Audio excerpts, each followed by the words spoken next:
The topic today is benchmarking, which I think is everybody's favorite Hadoop topic. To give you a little context, this is actually the second version of the benchmarks that we've done. We're looking at SQL-on-Hadoop query performance. And what we're trying to figure out is, of the SQL-on-Hadoop engines that are out there, Hive, Spark, Impala, you'll see we added Presto this time around, which ones are the fastest? I will do a really quick overview of AtScale. I'm going to talk almost entirely about the benchmarks, but this is kind of useful context to understand why we've done the benchmarks the way that we have. So AtScale is basically a business intelligence layer, and we sit between BI tools, Tableau, Cognos, MicroStrategy, Excel, the most popular BI tool in the world, and we provide an interface that makes it really easy to use those BI tools to query underlying data that's sitting on your Hadoop cluster. The way that we do this is the interface we expose is a dimensional model in the form of measures and dimensions. We translate those queries into queries that run on the Hadoop cluster using the SQL-on-Hadoop engines. So we push all of our processing down to the Hadoop cluster. We don't want to be in the business of trying to build a better parallel processing query engine. The other thing that we do, in addition to satisfying those queries using one of the SQL-on-Hadoop engines, is we build aggregate tables. So as we see user query patterns, we start to build up aggregate tables that represent commonly requested attributes. And what that means is the next time we see a similar query, instead of hitting the raw data, we can hit the aggregate table instead. Very traditional, if you've been around in the world of data warehousing and business intelligence, using aggregates to improve performance, a really common practice. In the case of AtScale, we're building and managing those aggregates, and we're doing it on the cluster. What this means is that you'll see the framework for the way we do the BI-on-Hadoop benchmark is we're really evaluating the SQL-on-Hadoop engines for three main characteristics. The first is, when we submit a query against billions of rows of data, what does the profile look like? Because in some cases, there might not be aggregates. If the aggregates haven't been built, or it's the first query after our interface has been published, we're going to hit the raw data. So we want to know how fast can Impala process an 18 billion row query. The other thing that we want to look at is how fast are these engines on small queries. Our aggregate tables could be on the order of a few 100,000 to 1 million rows to 200 million rows of data. That's small query in Hadoop land. We want to know how fast are those queries against the aggregate tables. And the third thing we're looking at is, because we're supporting production BI workloads, because we want hundreds of Tableau users or thousands of MicroStrategy users to query our system, we look at concurrency. We want to figure out how many concurrent users can hit the AtScale interface and leverage those underlying SQL-on-Hadoop engines without the system falling over. Kind of what does that profile look like? So that's essentially the framework for the benchmarks that we've run. We've done these benchmarks on an internal 10-node cluster that we have back in our AtScale labs. These clusters are pretty beefy, 128 gigs of RAM per machine. We've got SSD hard drives, 32 cores per machine. The data set that we looked at is called the star schema benchmark, or the SSB benchmark. It's derived from, if you're familiar with TPCH, it's derived from TPCH, but it turns it into a star schema instead of the transactional schema that TPCH is. For this version, we looked at Impala, Hive on Tez, and Hive using LLAP, which is live long and process. It's the most recent version of Hive. We looked at Presto, and we looked at Spark SQL. So those are the four engines that we considered. And we ran each of these engines through 13 different queries. The queries range from no joins or one join with a few filters and a few group bys to 4 joins, 4 group bys, a whole bunch of filters, and one of the joins that we did was a really big join. We wanted to test what does it look like to join a billion row customer table with a 6 billion row fact data set. Because that's one of the areas where these engines struggle, is when you're doing really big joins. And then we ran those same queries against the raw data and then the aggregate data. And then we ran 1 user, 10 user, 5 users, and 25 users. So that's really what the framework looked like. What was new for the second edition is the first time around we did Impala 2.3. We just benchmarked Impala 2.6. We just benchmarked Hive 2.1. Last time we did Hive 1.3. We did Spark 2.0. AtScale actually ships with our own embedded version of Spark that we build off of the main Spark branch. So most of the distros have Spark 1.6. We ship with Spark 2.0, and you'll see why in a second. And we added Presto. The first time around, we didn't do Presto. For this version of the benchmark, we included Presto. So a few highlights to take away.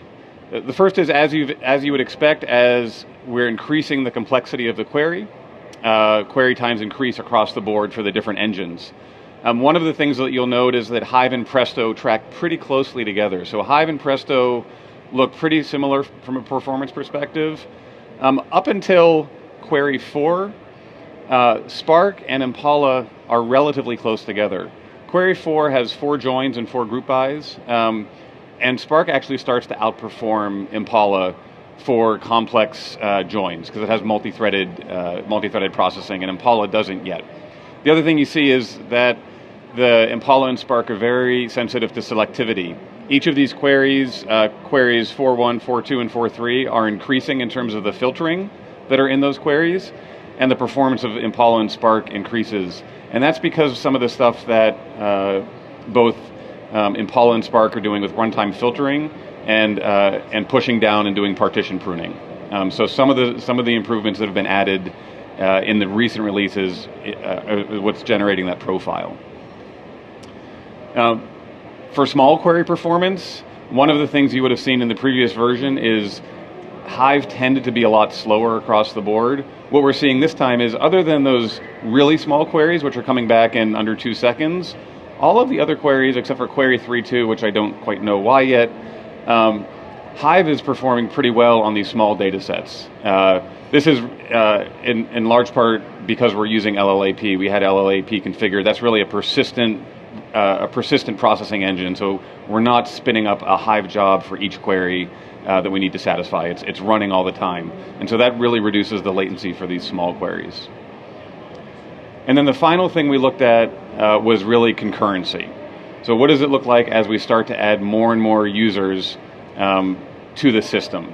And we're not necessarily looking to see, does response time remain the same as we increase query patterns, because these are really throughput-based systems, and as you would expect, performance will get slower and slower as you add more users, but what we were looking for was linear degradation performance, and also do queries start to fail. And across all the engines, there are no failures, so up to 25 concurrent users, and these are 25 simultaneously submitted queries against these data sets. We saw no failures. Impala, Spark, and Presto tend to do best for concurrency. In fact, Presto, you can see, when we got up to 25 concurrent queries, was the best in terms of concurrent query performance. For the kinds of workloads that we're supporting, we really want to start bringing these BI workloads directly to the Hadoop cluster, so looking at concurrency is an important aspect of what people are evaluating. The other question that a lot of folks have had is, what does really the performance look like between the last time we did these benchmarks and this time? And to me, this is the most telling slide, and it's the story is a really good one. Across the board, every query engine improves. So if you look at the big queries, between Hive 1.3 and Hive 2.1, we saw a 3.4x improvement in queries. Spark improved 2.4 times on average, Impala 2.8 times. So if anybody attended, I think both Cloudera and Hortonworks had sessions yesterday where they were talking about these advancements. They're real. We're seeing them really in our own internal benchmarking of how fast these engines are getting from release to release. We're legitimately seeing great performance gains. We saw really good performance in terms of concurrency. Hive 1.5 times better, Spark 2 times better. Impala was already pretty good from a concurrency perspective, so we didn't see huge gains. But you also see on the small queries that Hive, while the other 2 engines stayed relatively the same because they already are persistent daemons, Hive with LLAP is around 2 times faster for those small queries, which we thought was pretty exciting. So our punchline here is, in the SQL-on-Hadoop Wars, which I think they're still going on, honestly, everybody wins. There's great progress across the board. I think this is kind of a proof point of the way the open source community is developing. and the velocity of development. Is there's really great improvements, and what we're seeing is the performance that you can get from the SQL-on-Hadoop engines. In fact, I was visiting a big financial services customer today that's doing benchmarking of 2 old school MPP databases along with Impala and Spark SQL in their own independent evaluations, and they're seeing comparable performance with the MPP databases and these engines running on Hadoop. So we're really to the point where the SQL-on-Hadoop engines are stacking up against those MPP databases, and they're giving you a whole lot of other benefits, which is they're on cluster, you're not moving data, the data is multi-purpose so it can be consumed by other processes, the management is all integrated with Yarn, so a lot of great stuff happening in the SQL-on-Hadoop resource community. So that's it. This was a lot of stuff in a very, very short period of time. If you guys want to learn more, we haven't published the official benchmark yet. That's going to be coming out in the middle of October. But if you go to atscale.com/benchmark, you can sign up, and we will send you the full details. The full details are all the queries, exactly how we did the setup, all the response times, our detailed tuning that we did for each of the engines, and our evaluation of what were the components that led to those increase in terms of performance. Was it Parquet reading, was it runtime filtering, et cetera. You can also come visit us. We're just over here at booth, what booth? 465. Also, if you're interested in participating, we also do an annual Hadoop maturity survey. Last year we had over 2,300 respondents. So if you participate in the survey, you get a copy of the results, and it's really looking at what are the main workloads people are putting through Hadoop, where are they on that maturity curve. All right, thanks for coming, hope you enjoyed it, come visit us.